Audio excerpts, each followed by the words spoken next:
पढ़ने वाले हैं क्लास 8 का 6th chapter pressure, winds, storm and cyclone. ठीक है, फर्स्ट कॉन्सेप्ट हम देखेंगे प्रेशर, फिर देखेंगे विंड क्या होता है, फिर स्टॉर्म और साइक्लोन कैसे बनता है, वो सारे रिलेटेड है प्रेशर के साथ। ठीक है, सारे विंड बोले या स्टॉर्म बोले या साइक्लोन बोले, तीनों रिलेटेड है प्रेशर के साथ। बट प्रेशर पहले समझोगे तभी तो ये तीनों का रिलेशन समझ पाओगे ना, ये कैसे प्रेशर डिसाइड करता है, प्रेशर कैसे प्रेशर अफेक्ट करता है विंड को, कैसे प्रेशर डिफरेंस की वजह से स्टॉर्म होता है और कैसे साइक्लोन होता है, तो तब पता चलेगा जब तुम्हें प्रेशर क्या है पहले समझ आएगा। ठीक है, ओके। अब मुझे बताओ, पहले तो हम अर्थ में रहते हैं, राइट, और हमारा अर्थ के चारों तरफ क्या है, एयर है, अर्थ को सराउंडिंग करके क्या है, एयर है कि नहीं। ठीक है, अब जो एयर है उसका तो वजन होता है ना, उसका मास है, राइट, उसका वेट है। ठीक है, और वो जो वेट है, तो layer of air above our earth के सराउंडिंग में जो एयर का लेयर है उसे बोलते हैं एटमॉस्फेयर। बट उसका वेट है कि नहीं बताओ, क्योंकि उसका वेट है तो वो हमारा उसका वेट हमारा अर्थ के ऊपर प्रेशर डाल रहा होगा कि नहीं बताओ। हाँ, तुम्हारे सर के ऊपर अगर कोई बोझ रख दिया जाएगा या फिर कोई कुछ भी चीज़ जैसे हेवी ऑब्जेक्ट रख दिया जाएगा तो तुम्हें प्रेशर फील होगा कि नहीं, उसका वेट तुम्हें फील होगा कि नहीं। तो अर्थ का सरफेस भी वो एयर का प्रेशर को फील करता है, एयर का वेट को फील करता है। ठीक है, मतलब एटमॉस्फेयर का प्रेशर हमारा अर्थ के सरफेस के ऊपर पड़ता है। तो व्हाट इज एटमॉस्फेरिक प्रेशर पूछा गया तो क्या लिखोगे, the pressure exerted by atmosphere on the surface of earth is called atmospheric pressure. But यहाँ पर कुछ और दिया है, क्या है, the atmosphere exerts a pressure called atmospheric pressure due to the weight of air content in it. क्योंकि atmosphere में हमारा एयर है और एयर का वेट की वजह से हमारा अर्थ के ऊपर जो प्रेशर पड़ता है उसे बोलते हैं एटमॉस्फेरिक प्रेशर। क्या इतनी सी बात क्लियर हो गया? ये तो ऑलरेडी तुम बहुत बार पढ़े भी हो, राइट, इसमें कोई दिक्कत नहीं, क्योंकि 7th क्लास में भी पढ़े हो। अब देखो जरा, बट ये है क्या प्रेशर? अर्थ ने मैं बोली कि जो हमारा वेट का जो मैंने बोली कि जो हमारा एयर का जो वेट था, वो एयर का वेट हमारा अर्थ के ऊपर पड़ा, राइट। तो एयर का वेट अगर हमारा अर्थ का सरफेस के ऊपर फील हुआ तो फिर तुम बोलोगे मैम ये तो फिर फोर्स फील हुआ ना, वो एक फोर्स अप्लाई करेगा तो उसका फोर्स हमें हेवीनेस फील हो रहा है, मतलब उसका वेट फील हो रहा है, राइट। तो उसमें प्रेशर का क्या है, कहाँ से प्रेशर आ रहा है, मतलब प्रेशर एग्जैक्टली है क्या? देखो ध्यान से, ये समझाने से पहले मैं तुम्हें एक चीज़ करके दिखाती हूँ। ये समझाने से पहले मैं सपोज पीयूष अपना हाथ दे, पीयूष अपना हाथ दे, ठीक है, इधर पूरा बिल्कुल यहाँ पर थोड़ा आगे आओ, ठीक है। देखो अब पीयूष यहाँ पर हाथ रखा, राइट, मैं अगर पेन को इस तरह रखूंगी, राइट, इस तरह रख के इसके ऊपर मैं डस्टर रखूंगी, या फिर मैं कोई हेवी ऑब्जेक्ट सपोज मैंने इसे रख दिया, राइट, या फिर मैं कोई बुक रख दिया इसके ऊपर, राइट। अब जो प्रेशर के ऊपर जो ये जो देखो मैंने क्या किया, इसके ऊपर मैंने क्या कर दिया, ये जो हेवी ऑब्जेक्ट है मैंने रख दिया। क्या पीयूष में इतना ज़्यादा प्रेशर फील हो रहा है, मतलब इतना ज़्यादा फील हो रहा है, दर्द हो रहा है? नहीं। अब मैं क्या करूँगी, पेन को कर दिया उल्टा। अब अगर इसको रखूँगी, क्या पीयूष दर्द हुआ कि नहीं? इसे क्यों हुआ बताओ, ऐसे क्यों हुआ, राइट, ऐसे क्यों हुआ? सेम ऑब्जेक्ट, इसका हेवीनेस तो कुछ बढ़ नहीं गया था, मैंने सेम चीज़ को रखा दोनों से जी, मैं पीयूष के हाथ के ऊपर जो ये रखी, मैंने सेम ऑब्जेक्ट रखी, एक्स्ट्रा कुछ फोर्स मैंने डाली क्या? नहीं, राइट। बट फिर भी बट स्टिल पीयूष के हाथ पर जो फर्स्ट वाला केस में इतना ज़्यादा फील नहीं हुआ, दर्द नहीं हुआ, बट सेकंड वाला केस में क्यों इतना ज़्यादा दर्द हुआ, राइट। और वही होता है, हाँ, क्योंकि फर्स्ट में, हाँ बोलो, फर्स्ट में प्रेशर थोड़ा सा मतलब थोड़ा सा लार्ज एरिया में डिवाइड होता है। हाँ, वेरी गुड, एग्जैक्टली, क्योंकि जो फास्ट में हमारा क्या हो रहा था, जो फोर्स हमने जो अप्लाई किया, ये जो हेवीनेस जो इसके ऊपर रहा, ये एक फोर्स अप्लाई कर रहा है, तो जो फोर्स है बड़ा एरिया के ऊपर अप्लाई हो रहा, बट जब मैंने ऐसे कर दिया वही फोर्स छोटा एरिया के ऊपर अप्लाई हो रहा है। सारे फोर्स छोटा सा एरिया के ऊपर अप्लाई हो रहा है, मतलब ज़्यादा फोर्स यहाँ पर फील हो रहा था, इसीलिए ज़्यादा तुम्हें दर्द हो रहा था। अब ये इसी को ही बोलते हैं, मतलब एक पर यूनिट एरिया में कितना फोर्स अप्लाई होता है उसे ही हम बोलते हैं प्रेशर। मतलब क्या है मैम, लेट्स सपोज मेरा एक रेक्टेंगुलर ऑब्जेक्ट है, लेट्स सपोज मेरा कोई रेक्टेंगुलर ऑब्जेक्ट है, ठीक है। इस रेक्टेंगुलर ऑब्जेक्ट के ऊपर सपोज इसका एरिया सब क्या है मुझे पता नहीं, सपोज इसका एरिया लेंथ, इसका लेंथ है 2 सेंटीमीटर और इसका ब्रेड्थ है 1 सेंटीमीटर, तो इसका एरिया क्या हो गया, 2 सेंटीमीटर स्क्वायर हो जाएगा कि नहीं बताओ इसका एरिया। अब इतना एरिया के ऊपर मैंने क्या किया, एक ऑब्जेक्ट को रखी, मैंने कुछ फोर्स अप्लाई किया। जब किसी ऑब्जेक्ट को मैं इतना एरिया के ऊपर रखूंगी तो कुछ तो फोर्स अप्लाई होगा, कितना फोर्स अप्लाई हुआ, let's suppose 10 Newton force apply किया। कितना फोर्स अप्लाई मैंने किया, 10 न्यूटन फोर्स मैंने अप्लाई किया। तो मैं बोल रही हूँ कि इसको मैं ऐसे बोल सकती हूँ कि 2 सेंटीमीटर स्क्वायर जगह के ऊपर मैंने कितना फोर्स अप्लाई किया, जो मेरा प्लेस था, जो एरिया था, एरिया है मेरा 2 सेंटीमीटर स्क्वेयर। जो फोर्स मैंने अप्लाई किया वो कितना रहा 10 न्यूटन। तो ओके 2 सेंटीमीटर के ऊपर 2 सेंटीमीटर स्क्वायर के ऊपर 10 न्यूटन अप्लाई हो रहा है, तो 1 सेंटीमीटर के ऊपर कितना अप्लाई हो रहा है 1 सेंटीमीटर स्क्वायर के ऊपर कितना अप्लाई हो रहा है, तो कैसे पता करूंगी 10 बाई फोर्स बाई एरिया। क्या किया जाएगा फोर्स बाई एरिया। तो फोर्स हो गया हमारा 10 न्यूटन बाई एरिया हो जाएगा हमारा 2 सेंटीमीटर स्क्वायर। तो जब काटा काटी करूंगी तो हर एक यूनिट एरिया के ऊपर कितना अप्लाई हुआ फोर्स, कितना अप्लाई हुआ 5 न्यूटन पर सेंटीमीटर स्क्वायर। कितना फोर्स अप्लाई हुआ 5 न्यूटन पर सेंटीमीटर स्क्वायर, मतलब पर सेंटीमीटर स्क्वायर में 5 न्यूटन फोर्स अप्लाई हुआ। क्या इतनी सी बात क्लियर है? तो पर यूनिट एरिया में कितना फोर्स अप्लाई होता है उसी को ही हम बोलते हैं प्रेशर। दैट मीन्स क्या मैं बोल सकती हूँ प्रेशर जो है निकाला जा सकता है क्या करके, फोर्स को डिवाइड कर दोगे एरिया से। फोर्स को डिवाइड करोगे एरिया से, तो पर एरिया पर यूनिट एरिया कितना फोर्स अप्लाई हो रहा है जो आएगा उसी को बोलते हैं प्रेशर। Is that clear? क्या इतनी सी बात क्लियर हो गया? अब उसी को ही व्हाट इज प्रेशर अगर पूछा गया तो कैसे लिखेंगे मैम, पॉइंट में कैसे लिखेंगे? First point will be this, pressure is produced when force acts on an object. Pressure तब प्रोड्यूस होगा जब फोर्स होगा, फोर्स के बिना तो प्रेशर आएगा नहीं। ओके फिर ये प्रेशर होता क्या है? सुनो, प्रेशर होता है हमारा, इसका तो पॉइंट ये पॉइंट 1 अगर ये लिखोगे, बट अगर एग्जैक्ट प्रेशर का डेफिनेशन अगर तुम लिखना चाहोगे तो लिखोगे pressure is the force acting on a unit area of an object. Okay एक पर्टिकुलर ऑब्जेक्ट का यूनिट एरिया में, हर यूनिट एरिया में कितना फोर्स अप्लाई हो रहा है उसे बोलते हैं pressure. This is the point 1, this is point 1।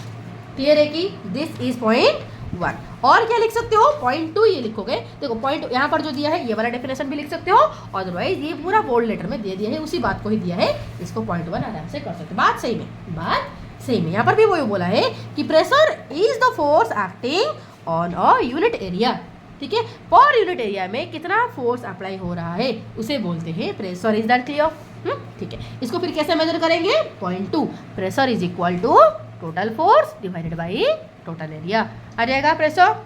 ठीक है, तो this is the point 2। Point 3 क्या लिखोगे प्रेशर के बारे में? देखो ये मैंने क्या बोली, मैंने बोली कि देखो ऊपर का क्या था मेरा न्यूटन, ऊपर मैंने क्या था न्यूटन। ओके एरिया मेजर करने का जो ऐसा यूनिट क्या होता है मीटर स्क्वायर। क्या होता है मीटर स्क्वायर। तो इसलिए प्रेशर मेजर करने का ऐसा यूनिट हो जाएगा न्यूटन पर मीटर स्क्वायर। क्या हो जाएगा? न्यूटन पर मीटर स्क्वायर। क्या हो जाएगा? ये पॉइंट 3 होगा। तो ऐसा unit of measuring pressure, pressure measure करने का ऐसा यूनिट हमारा हो जाएगा, क्या हो जाएगा? न्यूटन पर मीटर स्क्वायर। और न्यूटन पर मीटर स्क्वायर को ही कहा जाता है पास्कल। क्या कहा जाता है? पास्कल। क्या इतनी सी बात क्लियर है? तो 1 pascal is equal to 1 newton per square metre. क्या इतनी सी बात क्लियर आराम से? तो प्रेशर के बारे में अगर 3 मार्क पूछा तो आराम से हो जाएगा कि मुझे बताओ, आराम से क्लियर हो जाएगा। ठीक है, तो 1 पास्कल तो है 1 pascal equal to 1 newton per square metre. तो इस तरीके से अगर 1000 पास्कल होते हैं तो उसे हम बोलते हैं किलो पास्कल। क्या बोलते हैं? Kilo pascal. और इसे लिखते हैं केपीए। क्या लिखते हैं? केपीए। क्या इतनी सी बात क्लियर है? ठीक है, अब सपोज फॉर एग्जांपल इधर देखो, ये प्रेशर का रिलेशन थोड़ा सा और अच्छे से समझने के लिए मैं एक एग्जांपल लिया। ठीक है, देखो ये प्रेशर किसके ऊपर डिपेंड करता है? प्रेशर किसके ऊपर डिपेंड करता है देख लो जरा, सुनो।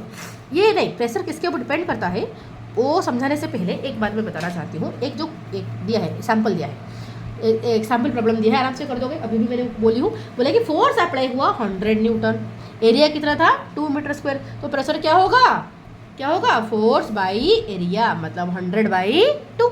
तो आ जाएगा प्रेशर, क्या आ जाएगा? प्रेशर आ जाएगा हमारा 50 न्यूटन मीटर स्क्वायर। क्या इतनी सी बात क्लियर है? तो क्या इतनी सी बात क्लियर हो गया? अब प्रेशर किसके ऊपर डिपेंड करता है? प्रेशर ज़्यादा होगा या कम होगा, किसके ऊपर डिपेंड करता है? कौन सा ऐसा चीज़ है जो प्रेशर को अफेक्ट करता है? देखो इधर सुनो, यहाँ पर देखो, सपोज मैंने लिया था यहाँ पर प्रेशर दिया था। सुनो यहाँ पर मैं इस तरह ले रही हूँ, फोर्स, ये मेरा फोर्स, ये मेरा एरिया और दिस इज माई प्रेशर। ठीक है, ये मेरा एरिया, सॉरी ये मेरा फोर्स, ये मेरा एरिया और ये मेरा प्रेशर। ठीक है, ओके ठीक है। सपोज फॉर एग्जांपल जो फोर्स मैंने अप्लाई किया दैट वाज 10 न्यूटन। ठीक है, कितने एरिया के ऊपर अप्लाई किया? सपोज 2 मीटर स्क्वायर एरिया के ऊपर अप्लाई किया, राइट। तो प्रेशर क्या हो जाएगा? 10/2 व्हिच विल बी 5 न्यूटन पर मीटर स्क्वायर होगा कि नहीं बताओ? ये हो गया।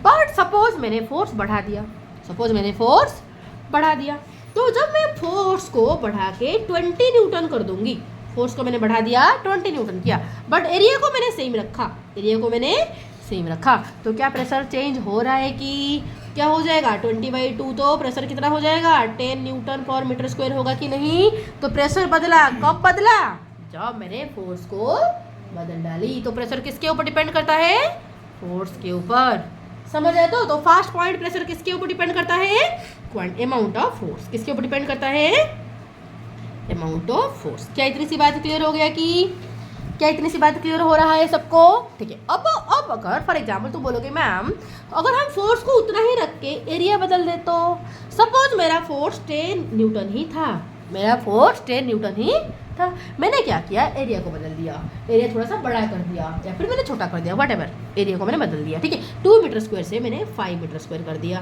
क्या कर दिया, 5 मीटर स्क्वायर कर दिया। अब जो प्रेशर कितना हो जाएगा बताओ, 10/5, तो आंसर कितना आ जाएगा 2 न्यूटन पर मीटर स्क्वायर होगा कि नहीं। चलो अब तो ये तो मैंने फोर्स बदली नहीं थी, फोर्स नहीं बदला था, तो क्या बदला था, एरिया बदला था। एरिया बदल जाने से भी प्रेशर बदल जा रहा है, तो प्रेशर और किसके ऊपर डिपेंड करता है, एरिया के ऊपर। तो प्रेशर क्या होगा, कौन सा 2 चीज के ऊपर डिपेंड करता है, एरिया के ऊपर और फोर्स के ऊपर। इतनी सी बात क्लियर है कि, तो और क्या लिख सकते हो, सेकंड पॉइंट किसके ऊपर डिपेंड करता है, एरिया के ऊपर, किसके ऊपर डिपेंड करता है, एरिया। क्या इतनी सी बात क्लियर हो गया, इतनी सी बात सबको क्लियर हो गया कि, तो उसी बात को यहाँ पर समझाने के लिए कोशिश किया गया है। क्या दिया है कि pressure depends on 2 factor, pressure किसके ऊपर डिपेंड करता है, 2 फैक्टर के ऊपर डिपेंड करता है, one is force applied, second is area over which force applied, जितना एरिया के ऊपर फोर्स अप्लाई होता है। क्या इतनी सी बात क्लियर है। अगर सेम फोर्स को, इधर देखो, सेम फोर्स को मैं ज्यादा एरिया के ऊपर अप्लाई किया तो प्रेशर क्या हुआ, घट गया, क्या हुआ, घट गया। जब सेम फोर्स को मैं कम एरिया के ऊपर अप्लाई कर रही थी तो प्रेशर क्या हो रहा था, बढ़ रहा था। सेम केस, जब मैंने पेन रखा पीयूष के हाथ में, देखो जब मैंने रखा पेन पीयूष के हाथ में तो क्या हो रहा था, तो यहाँ पर देखो ये एरिया ज़्यादा है कि नहीं बताओ, तो जितना फोर्स अप्लाई हो रहा था इस जो पेन स्टैंड के द्वारा जितना फोर्स अप्लाई हो रहा था वो ज़्यादा एरिया के ऊपर अप्लाई हो रहा था, क्योंकि ज़्यादा एरिया के ऊपर अप्लाई हो रहा था तो इतना ज़्यादा प्रेशर पीयूष को फील नहीं हो रहा था। बट जब मैंने ऐसे कर दिया, ये कितना एरिया है, बहुत छोटा एरिया है कि नहीं, तो ज़्यादा मतलब same amount of force come area के ऊपर अप्लाई हो रहा है, तो सेम अमाउंट ऑफ फोर्स अगर कम एरिया के ऊपर अप्लाई होता है तो प्रेशर बढ़ जाएगा कि नहीं, तो क्योंकि प्रेशर बढ़ गया इसलिए पीयूष को दर्द हुआ। क्या इतनी सी बात क्लियर है, हाँ क्या इतनी सी बात क्लियर है। तो सेम एग्जाम्पल यहाँ पर सेम चीज़ मैं समझा सकती हूँ। अगर मैं कोई दीवार में मैं आयरन का नेल ठोकना चाहती हूँ तो उस आयरन का नेल का शेप कुछ इस तरीके से होता है, कुछ इस तरीके से होता है आयरन नेल का शेप, राइट। और मैं इसी तरीके से क्यों ठोकती हूँ, मैं नेल को पकड़ के मतलब इसका एंड पॉइंट को पकड़ के इसकी तरह मैं ऐसे क्यों नहीं ठोकती हूँ। सपोज मेरा ये नेल का शेप है, राइट, मैं उसको ऐसे क्यों ठोकती हूँ, मैं ऐसे क्यों नहीं ठोकती हूँ, क्यों नहीं ठोकती हूँ, क्योंकि इस तरीके से ठोकने से घुसेगा ही नहीं, यही बेंड हो जाएगा। क्यों, क्योंकि यहाँ पर क्या हो रहा है, जितना फोर्स हम अप्लाई कर रहे हैं ज़्यादा एरिया में वो बढ़ जा रहा है, क्योंकि ज़्यादा एरिया में बढ़ जा रहा है तो प्रेशर कम हो जा रहा है, क्योंकि प्रेशर कम है इसलिए दो दीवार के अंदर घुस नहीं रहा है। बट अगर ऐसे नुकीला करके मारूँ तो क्या होगा, ज़्यादा फोर्स कम एरिया, तो ज़्यादा फोर्स कम एरिया मतलब प्रेशर ज़्यादा, क्योंकि प्रेशर ज़्यादा मतलब दीवार के अंदर घुस जाता है। क्या समझ आया अच्छे से, क्या समझ आया अच्छे से, ओके। अब कोई हाई हील पहना है कोई लड़की, राइट, कोई अगर स्लीपर पहना है आके तुम्हें कूद दिया, राइट, तो चलेगा मैनेजेबल, क्योंकि इतना प्रेशर तुम्हें फील होगा नहीं, क्योंकि वो जो स्लीपर का एरिया ज़्यादा था। बट अगर पेंसिल हील पहनी हुई है, टपक टपक टपक टपक करके आई, पेंसिल हील पूरा नोकीला पूरा पूरा नेरो वाला, ठीक है, आई और तुम्हें कूद डाली, तो सोचो कितना प्रेशर, जो इतना बड़ा बॉडी का पूरा फोर्स इतना छोटा एरिया में अप्लाई हो रहा है, कितना दर्द होगा, सोचो कितना प्रेशर फील होगा, राइट। तो ज़्यादा प्रेशर फील होता है इसलिए सब चिल्लाते थे ओ। तो इतनी सी बात सबको पूरा क्लियर हो गया। अब जो बात है कि ये मतलब प्रेशर हम डेली लाइफ में फील करते हैं, डेली लाइफ में हम बहुत सारे टाइम प्रेशर को हम ऑब्जर्व करते हैं। तो क्या क्या ऑब्जर्व करते हैं, 2-3 तो एग्जाम्पल मैं बोल चुकी हूँ और कुछ एग्जाम्पल तुम्हें एक्स्ट्रा देना है, ओके। क्या है, एक एग्जाम्पल है, सपोज फॉर एग्जाम्पल मैं पीयूष को बबल का जो ये देखो इसका सर को देखो, ये थोड़ा सा क्या कर्व की तरह है कि नहीं, और कर्व की तरह है तो एक पॉइंट ऐसे होगा। सुनो, अगर मैं बबल का देखो इसका जो सर है इस तरीके से कुछ है, राइट, तो जब मैं किसी ऑब्जेक्ट को रखूंगी तो ये बहुत ही कम जगह है, राइट? तो बहुत ही कम जगह के ऊपर अगर कोई ऑब्जेक्ट को रखा जाएगा तो एक ऑब्जेक्ट का प्रेशर होगा कि नहीं, इस ऑब्जेक्ट का फोर्स अप्लाई करेगा। जब ये ऑब्जेक्ट फोर्स अप्लाई करेगा तो बहुत ही कम एरिया में फोर्स अप्लाई हो रहा है, तो प्रेशर ज्यादा फील हो रहा है कि नहीं बताओ। तो अगर मैं रियल वैल्यू दिखाने के लिए तो बबल का कुंडी में मैंने ये रख दिया है। तो आप देखो बबल को अभी ज्यादा प्रेशर फील हो रहा है, इस अभी ज्यादा प्रेशर फील हो रहा है। और इसको हम घटा सकते हैं, ठीक है? कैसे करेंगे? इसका अगर सरफेस एरिया को बढ़ा देंगे, अगर ये सरफेस एरिया को मैं बढ़ा दूंगी तो क्या होगा, सेम फोर्स ज्यादा सरफेस एरिया के ऊपर जब अप्लाई होगा तो प्रेशर क्या हो जाएगा, घट जाएगा। तो वही करने वाले हैं। अब मैंने क्या किया, इतना जो छोटा सा एरिया में प्रेशर हो रहा था अप्लाई, अब मैंने क्या किया, इस एरिया को बढ़ा दिया। देखो अगर एरिया को बढ़ा दूंगी, अब इसके ऊपर रखूंगी तो थोड़ा सा लेस प्रेशर इसे फील होगा, ठीक है? अब बबल देख, देखो अब बबल देख, क्या तुम्हें लेस फील हो रहा है? हाँ यस, समझ आया? तो इसका मतलब ऐसे क्यों हुआ, क्योंकि एरिया हमने बढ़ा दिया। समझ आए? तो सही फोर्स जब ज्यादा एरिया में अप्लाई होता है तो प्रेशर घट जाता है। क्लियर? तो और इसी वजह से जो लोग हैवी कोई सामान लेके जाते हैं अपने सर पर तो इसका सहारा लेते हैं, तो इसके सहारा लेते हैं ताकि इसका क्या एरिया बढ़ जाए, ठीक है? इतनी सी बात क्लियर? अब देखो और एक एग्जांपल, देखो इसका स्ट्रिप जो है कितना पतला है, राइट? क्योंकि इसका स्ट्रिप पतला है तो इसका जो हेवीनेस पूरा इतना जो फोर्स अप्लाई हो रहा है नीचे तो कम एरिया में अप्लाई हो रहा है, क्योंकि ये स्ट्रिप क्या है, बहुत ही कम एरिया, राइट? तो छोटा सा मतलब ये पूरा नैरो है, इतना ज्यादा वाइड नहीं है। तो नैरो स्ट्रिप के ऊपर जब ज्यादा फोर्स अप्लाई होगा तो एरिया कम है, तो कम एरिया के ऊपर जब ज्यादा फोर्स अप्लाई होगा तो मुझे प्रेशर ज्यादा फील होगा। और अगर मैं इस स्ट्रिप को मोटा कर दूंगी तो इसका प्रेशर मुझे कम फील होगा। इसीलिए तुम्हारा जो स्कूल बैग थे वो इतना मोटे मोटे, इसका जो बैग का जो स्ट्रैप है वो इतना मोटे मोटे होते हैं, ठीक है? वाइड होते हैं। ये देखो कितना वाइड है, देख पा रहे हो कितना वाइड है? क्यों इस तरह मोटा किया गया है? ताकि प्रेशर घट जाए और बच्चों को इतना ज्यादा फील ना हो। अगर तुम कुछ परेशानी किया ना तो तुम्हें बोलूंगी, पेरेंट्स को बोलूंगी इसके लिए इतना पतला स्ट्रैप का बैग खरीद के दीजिए ताकि वो रोज वो परेशान हो, क्योंकि पढ़े तो करता नहीं, पेरेंट्स का पैसा बर्बाद करते हो, राइट? वही तो है। तो वन काइंड ऑफ रोज मजदूरी भी हो जाएगा। अब देखो सुनो, फॉर एग्जांपल में लाइक ये अब इसी कॉन्सेप्ट को अप्लाई किया गया है नाइफ के ऊपर, ठीक है? तो बताओ मुझे ये नाइफ क्यों बेटर काटना। सुनो, अगर नाइफ का ये ब्लंट वाला साइड, ये ब्लंट वाला साइड है, अगर मैं ब्लंट वाला साइड से काटती हूँ तो ये कटता नहीं इजीली, राइट? मैं सेम फोर्स अप्लाई कर रही हूँ और फोर्स अप्लाई कर रही हूँ और फोर्स अप्लाई करूँ, कितना भी फोर्स अप्लाई कर रही हूँ ये कट नहीं रहा है। क्यों? क्योंकि ज्यादा एरिया है, देख पा रहे हो इतना मोटा है, राइट? तो मोटा एरिया मतलब ये ज्यादा एरिया है कि नहीं बताओ? इसका एरिया ज्यादा है तो फोर्स क्या हो रहा है, डिस्ट्रीब्यूट हो जा रहा है, तो प्रेशर कम है, इसलिए कटने रहे। बट अगर इसको मैं शार्प कर दूं, इस तरीके से बिल्कुल शार्प कर दूं तो एरिया घट गया तो प्रेशर ज़्यादा फील होगा। तो प्रेशर क्योंकि ज़्यादा फील हुआ तो ये क्या हो जाएगा, कट जाएगा, कटेगा ना? कट गया, दिख नहीं रहा है, कटा ओ झूठा और कटा कटा। अब और फोर्स लगाई मैंने, ये बोल रहे ऑब्वियसली फोर्स अप्लाई होगा तभी तो प्रेशर क्रिएट होगा, विदाउट फोर्स कैसे प्रेशर क्रिएट होगा? समझ आया? तो आपको अगर क्वेश्चन आया कि जो नाइफ होते हैं उनका जो शार्प वाला, इनका नाइफ का जो एज शार्प क्यों किया जाता है, ज्यादा शार्प जो होते हैं जिसका एज ज्यादा शार्प होता है वो बेहतर क्यों काट पाता है? क्यों का होता है? क्योंकि वो एरिया घट गया तो प्रेशर बढ़ जाता है। इस वजह से कम एरिया में ज्यादा फोर्स अप्लाई हुआ तो प्रेशर क्या हो जाता है, बढ़ जाता है। क्या इतनी सी बात क्लियर हो रहा है सबको? अब सही बात, फॉर एग्जाम्पल देखो, फॉर एग्जाम्पल तुम्हें बोला जाएगा कि तुम हील पहन के सैंड में चलो तो क्या चल पाओगे? नहीं, क्योंकि पूरा पैर पूरा सिंक हो जाएगा, राइट? वो बालू में पूरा डूब जाएगा। क्यों? क्योंकि प्रेशर ज्यादा था। तो सैंड में चलने के लिए क्या चाहिए तुम्हें? फ्लैट स्लीपर चाहिए ताकि प्रेशर घट जाए और इतना ज्यादा धंसे ना पैर। समझ आए? तो इसीलिए बालू में ना धंसने के लिए जो ट्रैक्टर बनाया गया है उसका व्हील क्या किया गया, इतना मोटे मोटे क्या बनाया गया, इतने मोटे मोटे ट्रैक्टर का व्हील बनाया जाता है। क्या इतनी सी बात क्लियर हो रहा है? हाँ, तो यहाँ तक आज रखते हैं, नेक्स्ट क्लास में चलेंगे प्रेशर एक्सर्टेड बाय लिक्विड, क्योंकि अभी तो हमने पढ़ा कि सारे सॉलिड ऑब्जेक्ट प्रेशर अप्लाई कर रहे हैं, क्या लिक्विड भी प्रेशर अप्लाई कर रहा है? That we are going to see in the next video.